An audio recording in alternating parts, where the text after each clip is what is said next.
नमस्कार दर्शकों, यह है कार्यक्रम कानून की बात और कार्यक्रम में आप सभी का बहुत बहुत स्वागत है। आज के कार्यक्रम में हम maintenance for wife and children इस विषय पर आपको जानकारी देंगे कि ये होता क्या है, किन हालातों में हम इनसे जुड़ सकते हैं और इसके तहत कानून के द्वारा हमें क्या सहायता मिल सकती है।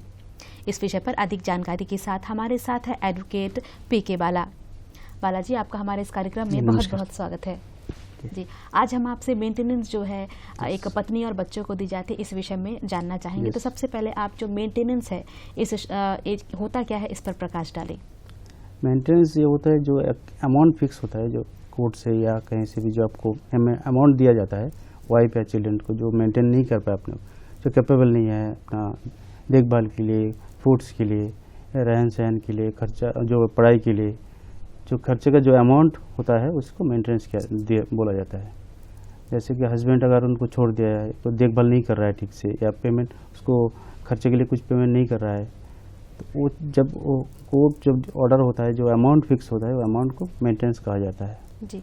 सर, जो मेंटेनेंस के बारे में आज हम चर्चा कर रहे हैं, ये मेंटेनेंस डिवोर्स के बाद होता है या इससे पहले के बारे में? नहीं, मेंटेनेंस ऐसा कुछ नहीं है, जब कभी भी आप फाइल कर सकते हैं। जब भी हस्बैंड से या अलग रहते हैं या साथ में रहते हैं, अलग रहे कि अभी हस्बैंड देखभाल नहीं करे, उनको छोड़ दिया है, छोड़ के कहीं चले गए, तो मेंटेनेंस कभी भी फाइल कर सकते हैं। जरूरी नहीं उनको डाइवोर्स होने के बाद ही मिलेंगे, कभी भी कर सकते हैं। तो ये किस प्रोविजन या ऐसी श्रेणी होती है, कैसे मतलब स्थिति होती है कि एक पति को अपने बीवी बच्चों को मेंटेनेंस देना होता है? एक वाइफ या चिल्ड्रन जो भी है कभी भी एक मेंटेनेंस फाइल कर सकती है। इससे बहुत सारे प्रोविजंस है।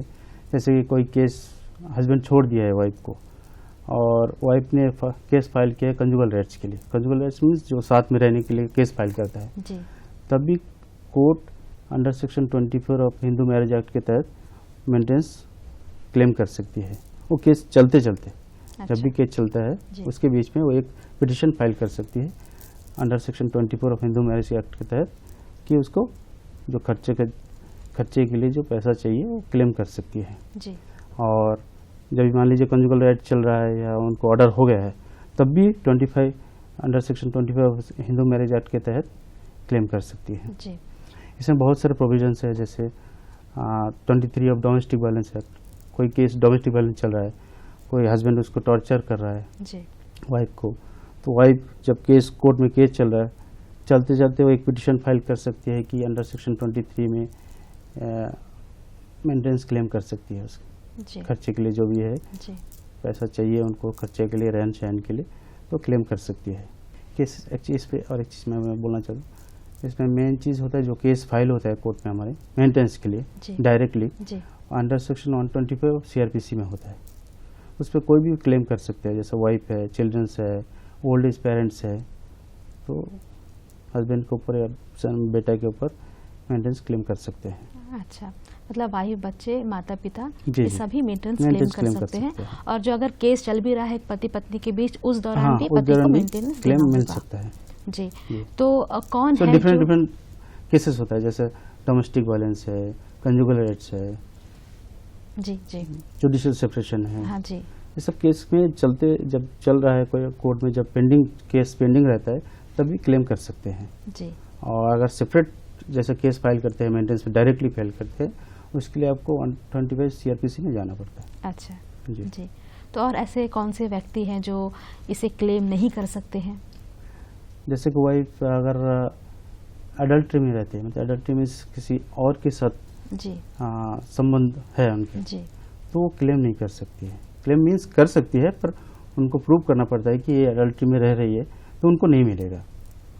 और मान लीजिए कोई वाइफ वॉलंटरी उसको म्यूचुअली हस्बैंड से अलग रहते हैं, म्यूचुअली रहते हैं, मतलब दोनों का राजी वाजी में दोनों अलग रह रहे, तब भी उसको मेंटेनेंस नहीं मिल सकता। जी। तो जैसे कि आपने कहा कि अगर हस्बैंड वाइफ राजी है, वो अलग हो रहे हैं, तो मेंटेनेंस उन्हें देना है। और एक बात आपने बताई कि जो एडल्ट्री के तहत कोई महिला अगर किसी दूसरे पुरुष के साथ रहती है, तो क्या ये जरूरी है कि ये चीज प्रूफ हो तभी उसे मेंटेनेंस मिलेगा? मान लीजिए वो साथ में किसी के साथ में रिलेशन है जी, तो हस्बैंड को प्रूव करना है कि वो किसी के साथ रिलेशन है जी, तो मेंटेनेंस नहीं देंगे उसको। अगर प्रूव नहीं कर पाए तो उनको तो ऑटोमेटिक उनका राइट बनता है मेंटेनेंस के लिए, तो वो तो ऑटोमेटिक मिलेंगे उनको।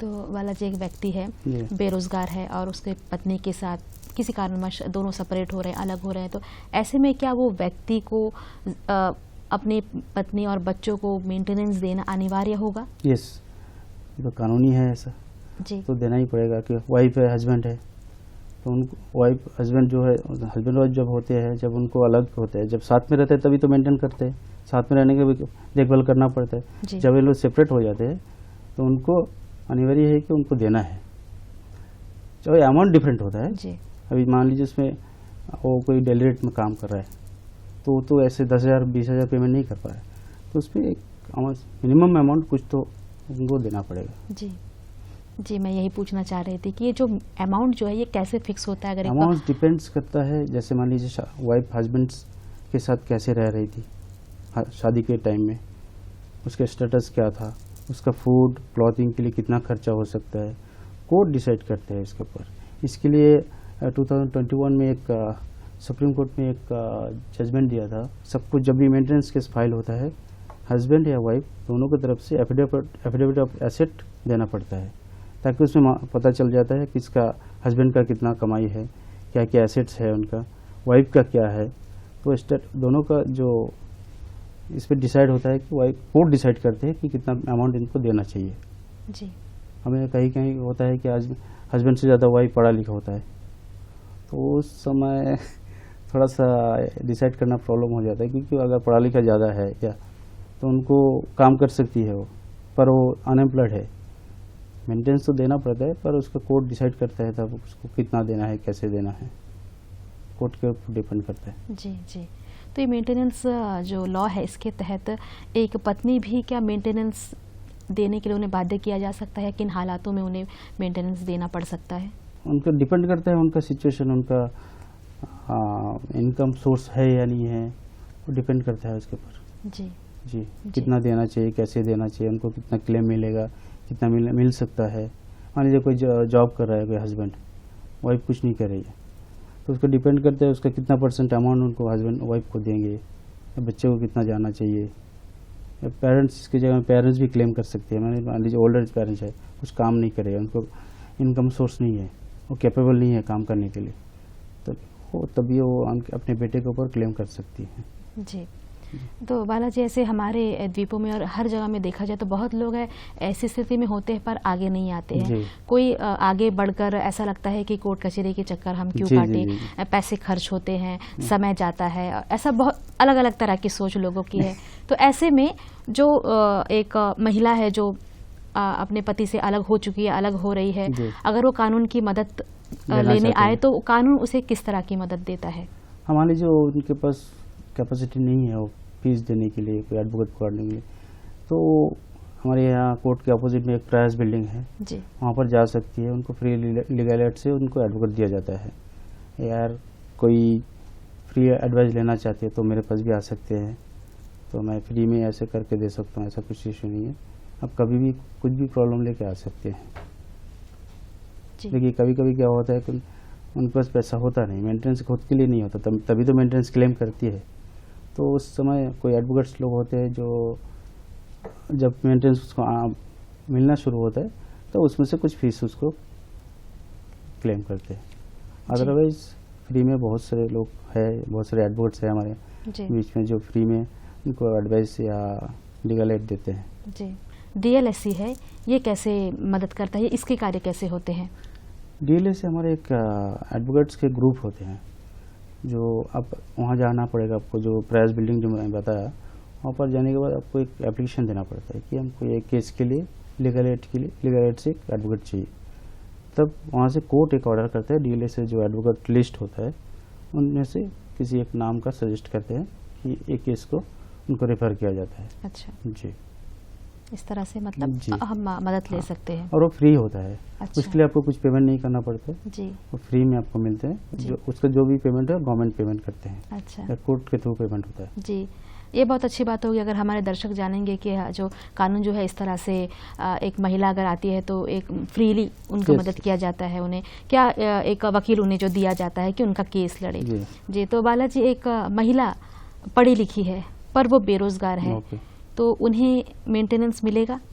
हाँ मिलेगा, कुछ जी। हद तक मिल सकता है। जी जरूरी नहीं हो पढ़ा लिखा है तो हर चीज़ मेंटेन कर सकते हैं। पढ़ा जी। लिखा है, घर पे बैठी है जी या बच्चे संभाल रही है या बच्चे उसके साथ में है या बच्चे का स्कूलिंग खर्चा, उसका रहन सहन जो भी है उसके लिए मेंटेन करना उसको प्रॉब्लम हो रहा है। अनएम्प्लॉयड है क्योंकि काम तो कुछ करती नहीं। जी जी अगर काम में जाएंगे तो बच्चे का देखभाल कौन करेंगे, ये सब चीज़ प्रॉब्लम्स आते हैं, तब उनको वो क्लेम कर सकते हैं और उनको मिल सकता है ऐसे। अच्छा। जी और अगर एक पत्नी सालों से अपने पति से अलग है और अब वो चाहती है कि अब मेंटेनेंस Yes. चाहिए, तो ऐसे में वो क्या करे? क्लेम कर सकती है। जी ऐसे नहीं कि अगर 10 साल 15 साल से अलग है या डाइवोर्स हो गया, मान लीजिए फॉर एग्जाम्पल किसी का डाइवोर्स हो गया जी और वो 10-15 साल से अलग है, जी। शादी नहीं करी है, दोबारा शादी नहीं करी, तब भी वो क्लेम कर सकती है।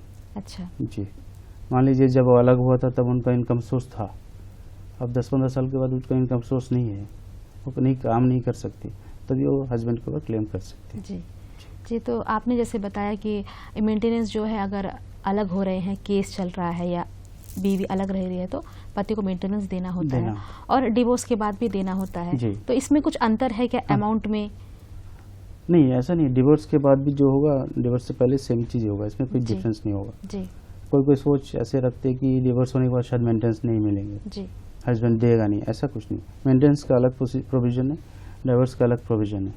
तो इसमें आप जब भी मेंटेनेंस आप क्लेम करेंगे तो आपको मेंटेनेंस का प्रोविजन के हिसाब से जो आपको क्लेम होगा वो शादी डाइवोर्स के बाद भी आपको मिलेगा या कंटिन्यू कर सकते हैं। मान लीजिए किसी को डाइवोर्स मेंटेनेंस में 10,000 का ऑर्डर हुआ है, उसका बच्चा अभी छोटा है, जी मान लीजिए अभी 10 साल बाद बच्चा का भी खर्चा बढ़ गया है, जी। ये कॉलेज जा रहा है या पढ़ाई में खर्चा ज़्यादा है, तब भी जाके वो उसको क्लेम को बढ़ा सकती है। जी एक पिटिशन डालना पड़ता है कोर्ट पे, उसके थ्रू आपको मेंटेनेंस क्लेम को आप बढ़ा सकती है। अच्छा। जी और एक पत्नी एक परिवार में अपने पति के साथ ही रहती है, पर उसके जो अपने खुद के कुछ इनकम उसे नहीं हो रहा है, तो क्या वो उसके लिए भी अगर अपने जो रोज़मर्रा के जो खर्चे हैं उसके लिए क्या वही उसके उनके साथ रहते हुए क्या वो मेंटेनेंस के लिए क्लेम कर सकती हैं? जी कर सकती है। जी जैसे साथ रह के, जैसे फॉर एग्जांपल कभी होता है कि साथ में रहते हैं पर हस्बैंड उनको देखभाल ठीक से करती नहीं है, खाने पीने के लिए कुछ देती नहीं या खर्चे के लिए कुछ भी नहीं करती है, या उनको घर में रह रहते हैं लेकिन रह के भी कुछ नहीं मिल रहा है उनको जो मिलना चाहिए, एज ए वाइफ मिलना चाहिए, नहीं जी। मिलता है, जी तब जाके वो कोर्ट जाके क्लेम कर सकती है। अच्छा। जी जी। और बालाजी, आप जानना चाहेंगे जो डोमेस्टिक वायलेंस है, जी जो इससे पीड़ित जो महिला है, तो उसके लिए किस तरह के कानून हैं और मेंटेनेंस किस तरह से दिए जाते हैं? डोमेस्टिक वायलेंस जैसे कोई टॉर्चर हो रहा है तो फिजिकली मेंटली जो भी जी। होता है तो उनको पुलिस स्टेशन में कंप्लेंट देना पड़ता है। कंप्लेंट के बाद उनको जो भी वो कंप्लेंट में अगर वहाँ से कुछ सक्सेस नहीं हो तो कोर्ट जाना पड़ता है, कोर्ट से केस बनाना पड़ता है। केस करने के बाद जो भी केस चलते चलते एक मेंटेनेंस का या रहने के लिए घर के लिए भी क्लेम कर सकती है, जी जो उसके लिए under section 23 of domestic violence act में एक पिटिशन डालना पड़ता है कि हमको ये केस चलते चलते जो भी मेरे लिए खर्चा है हम बेयर नहीं कर पा रहे हैं या हमको रहने के लिए खर्चे के लिए कुछ नहीं है, इनकम सोर्स नहीं है, जी तो भी वो क्लेम कर सकती है। जी। जी और अलग हो चुके हैं पर मेंटेनेंस के तहत क्या उनके साथ मकान या उनके साथ जो प्रॉपर्टी है रहने के लिए कोई घर की मांग कर सकती है एक पत्नी? मेंटेनेंस केस में जी। जी कर सकती है। जी जी मान लीजिए उनका हस्बैंड के नाम में प्रॉपर्टी है तो कोर्ट में पिटिशन डाल के क्लेम कर सकती है कि हमके रहने के लिए घर या उसका जो पोर्शन है, जो एक्चुअली क्या होता है जब शादी के टाइम में जो स्टेटस होता है वाइफ का, वो स्टेटस को सेम चीज़ वो क्लेम कर सकती है। अच्छा। क्योंकि मान लीजिए एक बिल्डिंग में रह रहती, वो अच्छा उनका हस्बैंड के नाम से है, जी। अच्छा घर में रहती, जब हस्बैंड को छोड़ के जब अलग रहती है उनको रहने के लिए घर नहीं होता है, जी तब वो घर के लिए कुछ पोर्शन के लिए या रूम के लिए रहने के लिए क्लेम कर सकती है। जी जी जी जी। और एक पत्नी बालाजी जो उनका पति पत्नी का डिवोर्स हो चुका है, वो अपने बच्चों के साथ रहती है और उन्हें ये जो क्लेम किया हुआ अमाउंट भी उसे मिलता है, पर कुछ समय बाद अगर कुछ ऐसा होता है कि पति के पास कुछ अलग से अपने पेरेंटल प्रॉपर्टी उनके पास आती है, जी। कुछ ऐसी है, तो क्या उन प्रॉपर्टी पर जो डिवोर्स हो चुकी पत्नी और बच्चों का अधिकार होगा? पति का तो नहीं होगा पर बच्चों का होगा। जी देखिए इसमें बच्चे दो तरह के होते हैं, जी लेजिटिमेट इलेजिटिमेट। जी जो लीगली शादी होकर जो बच्चे होते हैं लेजिटिमेट बच्चे होते हैं, जो बिना शादीशुदा या ऑलरेडी वाइफ है और दूसरे से शादी कर लेते हैं तो उसके जो बच्चे होते हैं वो इलेजिटिमेट चिल्ड्रन, तो वो दोनों बच्चे क्लेम कर सकते हैं। कुछ कुछ जगह में क्या होता है, माइनर चिल्ड्रन, मान लीजिए बच्चे 18 ईयर्स के नीचे है तभी क्लेम कर सकती है। कुछ कुछ सिचुएशन में ऐसे होते हैं जैसे कि अभी मेजर है जी, चिल्ड्रंस, जो चाइल्ड जो है मेजर हो गया, 18 ईयर से ज़्यादा है, तब भी क्लेम कर सकती है। लेकिन सिचुएशन ऐसा है कि अगर मान लीजिए फिजिकली हैंडीकैप्ड है, अच्छा, मेंटली फिजिकली कुछ प्रॉब्लम है, कुछ नहीं कर पा रही है, तब भी वो क्लेम कर सकते हैं। अच्छा, जी। जी, और जो प्रॉपर्टी है हस्बैंड के, उसके बच्चे कभी भी इसके ऊपर क्लेम कर सकते हैं, राइट उनका बनता है। जी। और जो मेंटेनेंस जो दिया जाता है पत्नी और बच्चों को, ये सर इसके लिए कुछ निर्धारित समय है या फिर जब तक वो पति है या दे सकता है ऐसे दिया जाता है, इस बारे में बताएं। जैसे कि अभी हस्बैंड से अलग डाइवोर्स हो गया मान लीजिए, तो जब तक वो शादी रीमैरिज नहीं कर ले तब तक अच्छा। उनको मिल सकता है। जी, और बच्चे जब तक 18 ईयर्स नहीं हो जाता है तब तक उनको मिलेंगे। अच्छा, 18 ईयर्स के बाद 18 ईयर्स के बाद वो प्रोविजन, जैसे कि अभी कोई मान लीजिए वो हैंडीकैप्ड है बच्चे, जी, या मेंटली फिजिकली कुछ प्रॉब्लम है, जी, कैपेबल नहीं है, इनकम नहीं कर सकती या कुछ काम नहीं कर सकते, इनकम सोर्स है नहीं, तो वो कभी भी क्लेम कर सकते हैं। अच्छा, जब तक जिंदा है तब तक क्लेम कर सकते हैं। जी।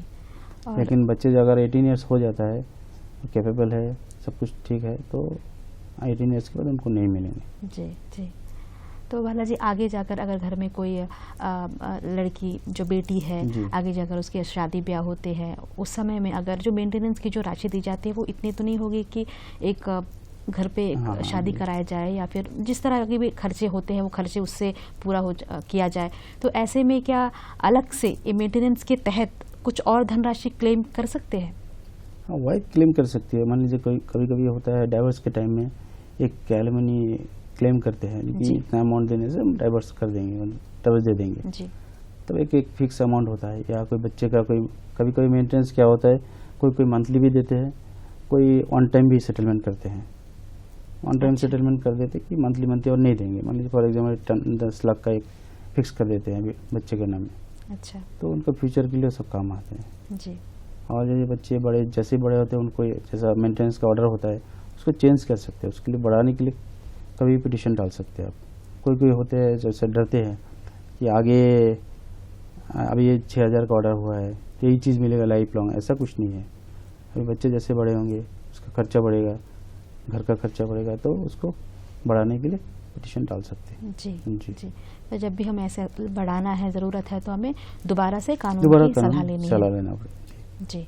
जी, अम, जो ऑर्डर होता है वो ऑर्डर को चैलेंज करना पड़ेगा। ऑर्डर को लेके आपको आगे जाना है कि जो ऑर्डर हुआ था वो टाइम में ऐसा खर्चे का इतना चाहिए था, तो इतना ऑर्डर हुआ था, अभी मेरा खर्चा बढ़ गया या स्कूल का फीस बढ़ गया है, तो हमको इतना इससे बढ़ा के देना चाहिए। तब पिटिशन होगा, तब हियरिंग होगा, तो उससे बेसिस पे ऑर्डर होता है। अच्छा, जी। जी। तो बालाजी, अभी आपने एलिमनी के बारे में बताया, हम क्लेम की बातें कर रहे हैं, ये दोनों अलग है। जितनी आपसे बातें जी, उससे जी। हम समझ रहे हैं कि, तो इन्हें थोड़ा सा विस्तार से हमारे दर्शकों को बताएं। क्लेम तो आप कभी भी कर सकते हैं, ऑन टाइम भी कर सकते हैं या मंथली भी कर सकते हैं। एलिमनी मीन्स जैसे कि डाइवर्स के टाइम में होता है, जी, या कोई हस्बैंड डाइवर्स की फाइल करता है, तो वाइफ का एक डिमांड रहता है कि इतना अमाउंट देने से हम डाइवर्स आपको दे देंगे। तो ये ऑन टाइम में कुछ एक एलिमनी एक दे देते हैं, एक फिक्स अमाउंट देते हैं वाइफ के लिए, लेकिन फ्यूचर उनका कुछ अच्छा, फ्यूचर के लिए जो जी, जी। सहायता हो उसके लिए देते हैं। जी। मतलब alimony one time amount on होता टाइम है, अमाउंट, और इसके बाद मंथली में नहीं होता है। मेंटेनेंस मंथली नहीं होता है। मेंटेनेंस डिफरेंट चीज़ है। अच्छा, ये डाइवर्स में होता है। एलिमनी जो देते हैं जी, डाइवर्स केस में देते हैं सब। जी। तो एलिमनी अगर दिया जाता है तो फिर मेंटेनेंस नहीं दिया जाता है, वो एक ही साथ दे दिया जाता है, वन टाइम। नहीं, मेंटेनेंस मान लीजिए investment। बच्चे के लिए अलग से क्लेम कर सकते हैं। ये तो अच्छा। वाइफ ऑलरेडी एलिमनी ले चुकी है जी। डाइवर्स के लिए। जी, अगर बच्चे है तो उनके लिए भी अलग से मेंटेनेंस का क्लेम कर सकते हैं। जी, जी। जी। तो बालाजी, आप इस फील्ड में आप कई सालों से हैं, तो हमारे द्वीपों की स्थिति के बारे में जानना चाहेंगे। तो हमारे द्वीपों में इस तरह के केसेस कैसे जी। आते हैं, आप लोग कैसे डील करते हैं, इस बारे में बताएं। आजकल देखा जाए तो आजकल अनडाउन में तो बहुत सारे केसेस ऐसे आते हैं जी, जो वाइफ को मेंटेनेंस के लिए केसेस आते हैं। बहुत सारे डाइवर्स केस बहुत सारे आते हैं, क्योंकि आजकल फैमिली में बहुत डिस्प्यूट्स हो रहे हैं, म्यूचुअल अंडरस्टैंडिंग नहीं है, इसकी वजह से बहुत डिस्प्यूट होता है। तो वाइफ कभी कभी होते हैं उनको खर्चे के लिए कुछ नहीं होते, तो एडवोकेट उनको हायर नहीं कर पा रही है, तो कभी कभी वो कोर्ट के सामने नहीं आती है। इसके लिए मैं कहना चाहता हूँ कभी उनको अगर फ्री में कुछ अगर चाहिए, लीगल एडवोकेट चाहिए, तो कभी भी हमारे कोर्ट आ सकती है। कोर्ट का अपोजिट में जो बिल्डिंग है वहाँ जा सकती है, उनको फ्री में एडवोकेट दिया जाएगा और उनको जो भी हेल्प या चाहिए वो कर दे सकते हैं।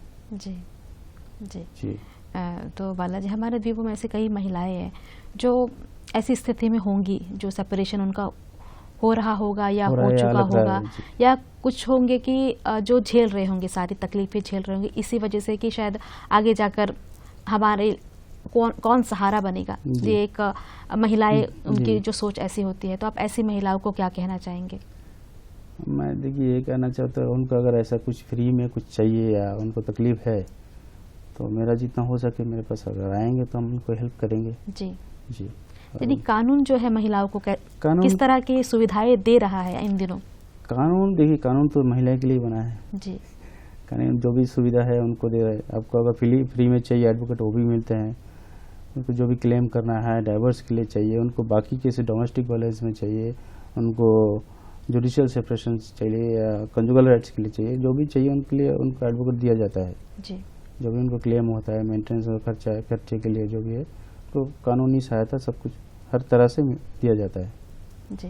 तो बाकी जो भी उनको अगर कुछ हेल्प चाहिए या तो हमारे कोर्ट में जब कभी आ सकते हैं। जी। और मैं उसके लिए कभी भी सहायता करूंगा। ऐसा अगर आएंगे तो फ्री, अगर कुछ उनको तकलीफ है तो मैं उसके लिए, मैं हमेशा उसके लिए जी रेडी रहता हूँ। जी। जी जी। जो भी हाँ जी, जो भी तकलीफें हैं, जो भी बातें हैं, आपको कानून से जुड़ना है और कानून से बताना जुड़ना है, जी, और जी। उसका हल जरूर मिलेगा। जी जी जी।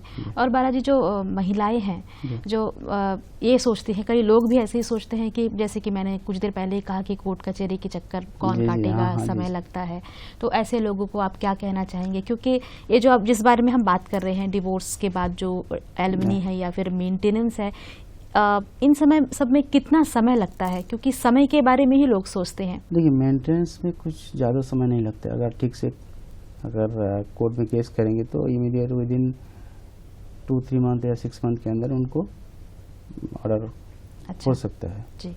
जरूरी नहीं है कि उसके लिए 2-3 साल, 4 साल, 5 साल चलेगा, ऐसा कुछ नहीं है। मेंटेनेंस ऐसा चीज़ है, उसमें अगर मान लीजिए मेंटेनेंस ऑर्डर अभी फाइनल ऑर्डर नहीं हुआ है तो उसको एक इंट्रीम मेंटेनेंस का एक प्रोविज़न है जो केस चलते जाते उनको दिया जाता है, जो केस चलाने के लिए, उनको जो खर्चे के लिए, आने जाने के लिए, कोर्ट में आने जाने के लिए एक इंट्रीम मेंटेनेंस होता है। जो फाइनल जब डिसाइड होता है तब इंट्रीम मेंटेनेंस बंद हो जाता है। अच्छा जी, जब तक वो केस चलेगा तब तक आपको इंट्रीम मेंटेनेंस एक मिल सकता है कोर्ट की तरफ से। जी जी जी। ये जब तक चल रहा है एक इंट्रीम मेंटेनेंस, जैसे कि उसका एक 10,000 का ऑर्डर होता है इंट्रीम मेंटेनेंस। जब फाइनल ऑर्डर होगा या 10,000 भी हो सकता है, या 12,000 भी हो सकता है, 15 भी हो सकता है, 20 भी हो सकता है, या 8,000 भी हो सकता है। जी। ये इंट्रीम मेंटेनेंस डिफरेंट है। ये केस चलते जाते उनको जो चाहिए, उनको हेल्प चाहिए, तो उनके लिए उसको दिया जाता है। अच्छा जी। जी। तो महाराज जी, पति पत्नी का अलगाव का केस चल रहा है, वो सेपरेट हो रहे हैं, डिवोर्स हो रहा है, उन्हें बार बार कोर्ट कचहरी आने पड़ते हैं, तो ऐसे हालातों में क्या हर बार बच्चों को भी आना होगा? नहीं, बच्चों को कभी नहीं आना पड़ता। जी। बच्चे के तरफ से जो माइनर बच्चे होते हैं उनकी तरफ से उनका मदर ही क्लेम करती है। अच्छा। बच्चे कभी कोर्ट नहीं आते, उनको कभी कोर्ट आने की जरूरत भी नहीं है, क्योंकि उनके प्रोविजन में उसमें मेंशन ही है कि बच्चे के थ्रू जो मदर है उनके थ्रू में, उनका बिहेव में वो अपीयर होती है। अच्छा जी जी। तो फिर कभी कभी क्या होता है, कोर्ट हस्बैंड डिमांड करते हैं कि हम बच्चे के अकाउंट में डालेंगे पैसा, हम बच्चे को देंगे, वाइफ को डायरेक्ट नहीं देंगे। अच्छा। तब क्या, बच्चे का अगर कुछ अकाउंट है, अकाउंट या कुछ अकाउंट नंबर होगा, कुछ होगा, तो डायरेक्टली वो अकाउंट में पैसा जमा कर सकते हैं। अच्छा। तो उनको कोर्ट आना जरूरी नहीं है। जी जी।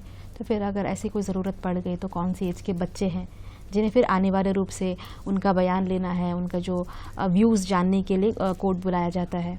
वो तो अगर कुछ मान लीजिए डोमेस्टिक वायलेंस है, अच्छा, तभी उसमें कुछ अगर ज़रूरत हो तभी। माइनर बच्चों को कभी कोर्ट में ऐसे नहीं बुलाते। अगर इमरजेंसी कुछ हुआ, जैसे गार्डियनशिप कोई केस फाइल करते हैं, मान लीजिए दोनों हस्बैंड वाइफ अलग रहते हैं, बच्चे वाइफ के साथ रहते हैं, तो हस्बैंड गार्डियनशिप केस फाइल करते हैं, तो बच्चे से मिलना है, तब बच्चे को बुला के कोर्ट पूछ सकते हैं कि आप फादर कैसे जाना चाहते हैं या नहीं जाना चाहते, या मिलना चाहते कि नहीं। तब कुछ कुछ प्रोविजन में उनको बुलाया जाता है। जी जी जी, अभी आपने गार्डियनशिप के बारे में बताया, तो इसके अंतर्गत कौन कौन से लोग शामिल हो सकते हैं? गार्डियनशिप हस्बैंड वाइफ के बीच में होता है जी अपने बच्चे के लिए। जी जो बच्चे जैसे वाइफ के साथ है या जी। हस्बैंड के पास है, जी। तो वाइफ को मिलना है, वो मिलने नहीं दे रहा है, अच्छा। तो वो केस गार्डियनशिप का केस फाइल करना पड़ता है कि हम उनसे मिलना चाहते हैं, या हफ्ता में, महीना में, या दो महीना में एक बार, या कभी एक दिन के लिए, तो कोर्ट डिसाइड करता है इसको। अच्छा, मतलब ऐसा है कि मिलना है तो एक दिन डिसाइड करना है। कभी कभी ऐसा होता है ना जी। कि हस्बैंड वाइफ के पास बच्चे हैं, जी तो हस्बैंड को मिलने नहीं देते, कभी कभी ऐसे सिचुएशन आते हैं, तब हस्बैंड क्लेम कर सकते हैं गार्डियनशिप केस फाइल करके बच्चे से मैं मिलना चाहता हूँ, जी या हफ्ता में एक दिन, 3 दिन में एक बार, या जो भी है जी उनका जो भी डिमांड होता है, तो कोर्ट डिसाइड करता है कब मिलना है, कैसे मिलना है, कहाँ पर मिलना है, जी। 1 घंटे के लिए मिलना है, 2 घंटा, कोर्ट डिसाइड करते हैं। अच्छा जी। जी। तो बालाजी, अब तक आपने जो पति पत्नी में सेपरेशन के बाद या डिवोर्स के बाद जो मेंटेनेंस क्लेम करते हैं उस बारे में बताया, तो आपने ये भी कहा कि माता पिता भी क्लेम जी, कर जी। सकते हैं, इसके बारे में जानना चाहेंगे। देखिए, मान लीजिए कोई माता पिता है जो ओल्ड एज है, उनका इनकम सोर्स नहीं है या कैपेबल नहीं है, काम नहीं कर पा रहे हैं, तो कोई मान लीजिए 70 ईयर्स ओल्ड है, उसका तो कोई इनकम सोर्स है नहीं, या कुछ काम नहीं कर रहे दोनों, तो उनको खर्चे के लिए कुछ जो भी पैसा चाहिए, देखभाल नहीं कर रहा है। अच्छा। जब देखभाल नहीं करते, ऐसे देखभाल तो जनरली सभी करते हैं, जो नहीं करते कभी कभार ऐसा होता है सिचुएशन, तब वो कोर्ट जा सकते हैं। जी जी, और उनके लिए भी फ्री लीगल एड से उनको एडवोकेट दिया जाता है। जी जी जी जी। तो क्लेम के तहत पत्नी बच्चों के अलावा भी माता पिता भी हाँ, क्लेम कर सकते हैं। सिचुएशन के ऊपर जी, सिचुएशन डिपेंड करते हैं। जी जी। अच्छा जी। तो बालाजी, अब हम चाहेंगे कि जाते जाते अब हमारे जो दर्शक हमें देख रहे हैं उन्हें, और जो जुड़ना चाहते हैं, जो इन हालातों से जूझ रहे हैं, जो महिलाएं हैं, उन्हें आप अपनी तरफ से क्या संदेश देना चाहेंगे? मैं ये बोलना चाहता हूँ कि देखिए, उनको अगर कोई ऐसे कोई तकलीफ हो तो कभी भी वो आ सकती है कोर्ट। उसके लिए फ्री लीगल एड सर्विस में एडवोकेट दिया जाता है, या मेरे पास भी आ सकते हैं, या बाकी एडवोकेट जो भाई लोग हैं हमारे पास, उनके पास भी जा सकते हैं। ऐसा नहीं, जरूरी नहीं हमेशा पैसा ही देना है, बिना पैसे भी काम हो सकता है। तो मैं चाहता हूँ, मैं इतना रिक्वेस्ट करता हूँ कि अगर किसी को ऐसा सिचुएशन है और प्रॉब्लम है, तो खुशी खुशी आ सकते हैं। उनके लिए हम लोग हमेशा तैयार रहते हैं। जी उनको ऐसा नहीं है हमेशा पैसा ही देना है, पैसे के लिए काम होगा, ऐसा नहीं। जी वो कभी भी आ सकते हैं और उनको फ्री में सब कुछ करके दे सकते हैं, हम लोग जी देंगे। जी जी जी। बालाजी, एक और चीज़ मुझे याद है, मैं पूछ लूँ, जो नॉर्थ और मिडिल की जो महिलाएं जी, हैं, जी। उनके लिए किस तरह की सुविधाएं, उन्हें यहाँ पोर्ट ब्लेयर आना होगा या वहाँ पर ऐसी नहीं, सुविधाएं हैं वो जुड़ सकती हैं? उनके लिए तो मानंदर कोर्ट अभी डिफरेंट, डिस्ट्रिक्ट कोर्ट अलग जी डिफरेंट हो गया अभी, वहाँ पर डिस्ट्रिक्ट कोर्ट है, तो डायरेक्टली वहाँ जा सकते हैं। उनको बाटांग से लेकर डिगलीपुर का जो भी जुडिक्शन है वो मानंदर में होता है अभी। अच्छा। उनको अभी यहाँ आना जरूरी नहीं है। जी कभी कभी क्या होता है, अभी जैसे मान लीजिए हस्बैंड यहाँ रहते हैं, पोर्ट ब्लेयर में रहते हैं, और वाइफ नॉर्थ मिडिल में रहते हैं, तो यहाँ डाइवर्स केस फाइल कर देते हैं, तब क्या होता है, उनको वहाँ से यहाँ आना पड़ता है। कभी ऐसा सिचुएशन आता है, तो तब उनको अगर कैपेबल है एडवोकेट पकड़ना, तो पैसे दे कर सकते हैं, अदरवाइज फिर इलीगल एड के लिए वो पिटिशन डाल सकती हैं। जी अदरवाइज वो तो मायावंदर से, बाटांग से लेकर डिगलीपुर तक जो भी है उसका जुडिक्शन मायावंदर में ही होता है। अच्छा जी जी। तो बालाजी, आप आज कार्यक्रम में आए और maintenance for wife and kids विषय पर इतनी अच्छी हमें जानकारी दी, उसके लिए आपका बहुत बहुत धन्यवाद। थैंक यू, धन्यवाद। तो दर्शकों, ये थी जानकारी maintenance for wife and kids के विषय पर। आज की कानून की बात कार्यक्रम में बस इतना ही। नमस्कार।